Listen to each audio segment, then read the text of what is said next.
go, because you always telling me I need to do some more tutorials. Always, bro. You're gonna be on the tutorial. That's Cool. good. Check me out. Put me in, man. Cool. Get me fresh. Get me fresh. I'm gonna go ahead and just do the same thing.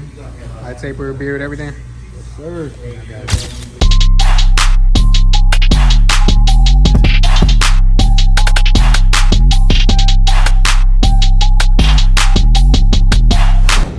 What's good, everybody? Welcome back to the channel. If you have not hit that subscribe button yet, I suggest that you go ahead and just do that right about now. I'm gonna go ahead and just give you a couple seconds. Again, go ahead and do that right about now, because I got a lot more content coming and I don't want you to miss out.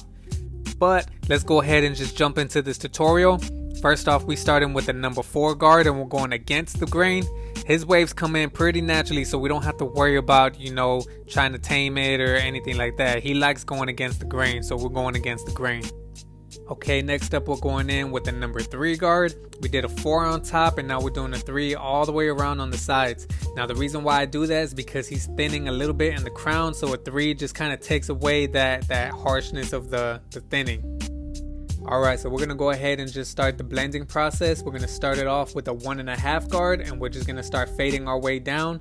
The method I am using is the down fade or the reverse fade, which is basically we just fade from top to bottom, no harsh guidelines, no guides, no nothing. We're just working from the top all the way down. Now, I don't know if you can tell, but his hair pattern kind of grows at a slant in this angle, so I have to come at it in different angles to really make sure that it's getting cut properly. Now we have the half guard on and we're starting that off with an open blade, and then we're going to close that blade and we're just going to keep on working our way down. Again, we're trying to attack those angles because of the hair pattern, and we have to use that comb a lot. As every time we flick up, it just kind of shifts the hair up, so we got to make sure we're using that comb to bring it back down so that way the blend looks appropriate and then doesn't have some weird effect after he leaves. Alright, now next up we're going in with a no guard, starting it off with an open blade, and again we're going to follow the same procedure. We're just going to follow beneath where we left off with that half guard. So we started it off at first with a 1.5, came in with a half, and now we're going in with no guard. And we're going to do a open blade, midway, and then close it up to finish off this system. Now remember, the trick to this technique is to not try and perfect the blend. It's very tempting to want to just start corner cutting and just picking at all the little dark spots. Right now I just want to lay down a solid foundation of the cut, and then I'm going to go back in when it's time to blend and time to really refine and detail the cut. Show some love to my boy right here. Okay, now we're going to go in with our trimmers and we're going to go ahead and just start balding it out, try to get as close as possible and prep it for that shaver work. You didn't even start it. This guy's always running in my videos. He's always just coming up. You didn't even start it, bro. No, it's recording right now. No, it's not. Yeah, it is. No, it's not. Let me Yeah, see. it is. You're gonna be on the YouTube. Hi. YouTube. Let me see those. This is Isaiah Blends. Zaya Blends. Zay Blends. No I in Isaiah, just Zaya Blends, you know. No Z, it's an S. Zayer the Slayer. Zayer the Slayer. Hit me up on Instagram if you need a free haircut. Alright, now back to the cut. We're going to go ahead with the shaver and come in a downward motion, and then we're going to follow that up going in an upward motion, and that just kind of helps prevent leaving any real hard guidelines with the shaver. Alright, now this is where the magic happens. Now we're coming in and we're going to start to refine the blend, and we're going to start hitting all the little corners and doing all the little tricks to try to make that blend as blurry as we can possibly get it. And the same system that I used to do the initial blend, I'm repeating the same exact process. This one too. This one too. Okay. We're always having a good time in the barbershop, man. But back to the haircut. Again, we're using the same system, the same technique, but we're using a different clipper with a different blend because it's going to give it a different effect and it's going to help the transition of the haircut. Now we're going to go ahead and start blending in the beard, and first step we're going to use is an open blade clipper. And I don't know if you can tell right there, but look at that way that I hold the clipper. Look at the angle that I come in with it. That's a closed lever there, by the way. Now the trick whenever I'm doing these beard blends is, look at it right there, pay attention to the angle. I'm not pressing the clipper completely against the cheek or the side of the face. I'm coming in at like a very particular angle. It's like the left corner of the blade is what's really touching the beard, while the right corner is hanging out, and that just kind of helps the transitioning. Okay, now moving on to the other side of the fade. We're going to follow the same steps. We're going to repeat the same techniques. Nothing is going to change. The only thing that has really changed on this side, honestly, is the hair pattern. On the other side, you can see it was kind of going back towards his ears. Now with this one, it's like if it's going forward towards his eyes. And that's the tricky part when it comes to cutting people's hair, is nobody really has a perfect head shape. Nobody really has perfect hair. Their hair patterns, like everybody just has different imperfections, and that's the name of the game. That's our job, and our duty is to try and work with what they got and try to make the haircut look as nice as we can possibly do it, and try to suit their needs, and just overall try to service the client and give them as close to possible to whatever look it is that they're trying to achieve. Now again, we started with a 1.5, jumped down to a half, and now we're going in with an open blade, no guard. We're going to go ahead and close that up about midway, and then we're going to close it up all the way again. And like I said, on the other side, same technique, same system. I don't really try to rush and try to perfect the blending and the detail or nothing. I just try to get the haircut done in an efficient time manner and just try to stay on schedule, man. That's the whole purpose of this technique. For me, we have a busy shop, we have a heavy flow, and we just need to get people in and out on time. And for me, fading downwards, not punching in any guidelines, that just helps me speed up through these haircuts. Everybody is different. Whenever I did use guidelines, that always kind of just slowed me down because I had to go back in and just pick out more lines. And I don't know, there's just something about the method. It's easier for me. I don't have to worry about picking anything out. I can just cut, go. Alright, now we're blending in the beard, and again I'm using that same angle, I'm using the same technique. Started off with an open blade, closed up little by little, and then I put that half guard in. Then we're going to jump over to the 1.5, and I'm just going in with light strokes. I don't want to leave any hard demarcations in the beard.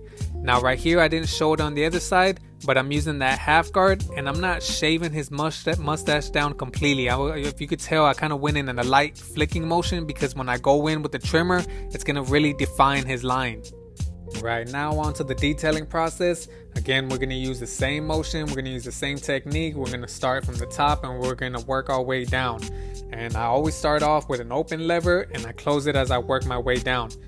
Now, if you can tell, this side is a little bit trickier because you can see even right there behind the ear and just all of that area that I'm trying to pick out, it's got like a higher density.